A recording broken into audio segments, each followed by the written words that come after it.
شہر کے کنارے جہاں پکی سڑک مٹی میں تحلیل ہو جاتی تھی ایک پرانا سا حجرہ تھا۔ لوگ اسے حجرہ کہتے تھے مگر وہ اصل میں ایک ایسی جگہ تھی جہاں لفظ داخل ہوتے ہی بوجھل ہو جاتے تھے۔ وہاں رہنے والا درویش کسی کو نام نہیں بتاتا تھا۔ اگر کوئی پوچھتا تو وہ بس اتنا کہتا، نام وہ ہوتا ہے جو دوسرے دیں، اور میں نے خود کو کسی کے حوالے نہیں کیا۔ وہ درویش دن میں زیادہ نہیں بولتا تھا، رات کو بھی نہیں۔ اکثر بس بیٹھا رہتا جیسے کسی کے آنے کا انتظار ہو مگر دروازے کی طرف دیکھے بغیر۔ لوگ سمجھتے تھے وہ ذکر میں ہے مگر اصل میں وہ سن رہا ہوتا تھا۔ کس کو؟ کوئی نہیں جانتا تھا۔ ایک دن ایک نوجوان اس حجرے تک پہنچا۔ اس کے کپڑے صاف تھے، آنکھوں میں سوال تھے اور پیشانی پر عبادت کے نشانات۔ وہ شہر کے مشہور مدرسے کا طالب علم تھا۔ علم اس کے پاس بہت تھا مگر سکون کہیں کھو گیا تھا۔ اس نے ہر کتاب پڑھ لی تھی جو ہاتھ آ سکتی تھی، ہر عالم سے سوال کر لیا تھا مگر دل کا شور کم نہ ہوا تھا۔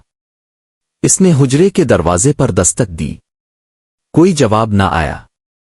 دوبارہ دستک دی، اس بار اندر سے آواز آئی، اگر جواب کی نیت سے آئے ہو تو واپس چلے جاؤ۔ نوجوان ٹھٹک گیا، اور اگر سوال کے ساتھ آیا ہوں؟ اندر خاموشی چھا گئی۔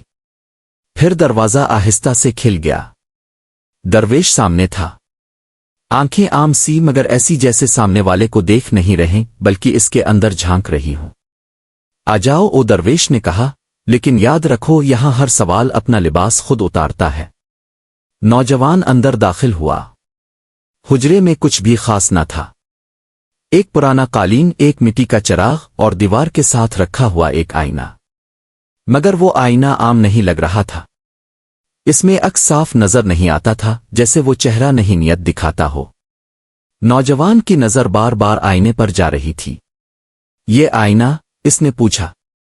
درویش مسکرایا، یہ وہی ہے جو تم پوچھنے آئے ہو۔ نوجوان الجھ گیا، میں تو سوال لے کر آیا ہوں۔ نہیں، درویش نے نرمی سے کہا، تم تصدیق لینے آئے ہو۔ یہ بات نوجوان کے دل میں چپ گئی۔ وہ بیٹھ گیا مگر سکون سے نہیں۔ اس کا علم، اس کی عبادت، اس کا یقین، سب جیسے کٹہرے میں کھڑے ہو گئے ہوں۔ کچھ دیر بعد اس نے کہا، میں اللہ کو پانا چاہتا ہوں۔ درویش نے آئینے کی طرف اشارہ کیا، تو پہلے خود کو دیکھ لو۔ نوجوان آئینے کے سامنے بیٹھ گیا۔ اس نے اپنا چہرہ دیکھا، وہی آنکھیں، وہی داڑھی، وہی پیشانی۔ میں تو خود کو جانتا ہوں، اس نے کہا۔ درویش کی آواز بدل گئی، گہری ہو گئی۔ یہ چہرہ تم نہیں ہو، یہ تو وہ ہے جو تم نے لوگوں کو دکھایا۔ ذرا خاموش ہو کر دیکھو۔ نوجوان خاموش ہو گیا۔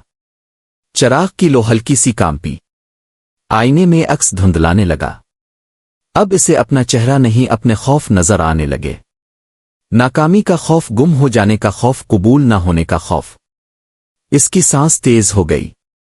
یہ کیا ہے؟ وہ گھبرا کر بولا۔ یہ تمہاری دعا کی اصل وجہ ہے، درویش نے کہا۔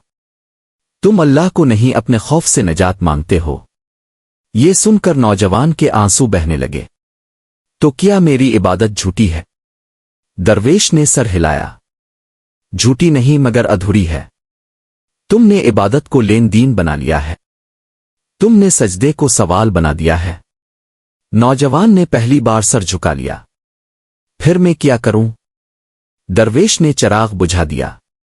حجرہ اندھیرے میں ڈوب گیا۔ کچھ بھی نہیں، کچھ بھی نہیں۔ نوجوان کی آواز لرز گئی۔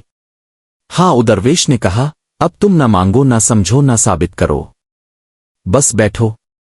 اندھیرے میں وقت پھیلنے لگا۔ نوجوان کے ذہن میں خیالات آئے، پھر گئے، سوال اٹھے، پھر مر گئے۔ وہ تھک گیا۔ اس نے آنکھیں بند کر لیں۔ کافی دیر بعد درویش کی آواز آئی، اب آئینے کو دیکھو۔ نوجوان نے آنکھیں کھولیں۔ چراغ دوبارہ جل رہا تھا۔ آئینے میں اس کا عکس تھا مگر اس بار وہ مختلف تھا۔ چہرے پر کوئی دعویٰ نہیں تھا، آنکھوں میں کوئی سوال نہیں تھا۔ وہ کچھ کہنا چاہتا تھا مگر لفظ نہ آئے۔ درویش مسکرایا۔ بس یہی وہ لمحہ ہے جسے صوفی خاموشی کہتے ہیں۔ یہاں رب نہیں ملتا، یہاں بندہ گم ہو جاتا ہے۔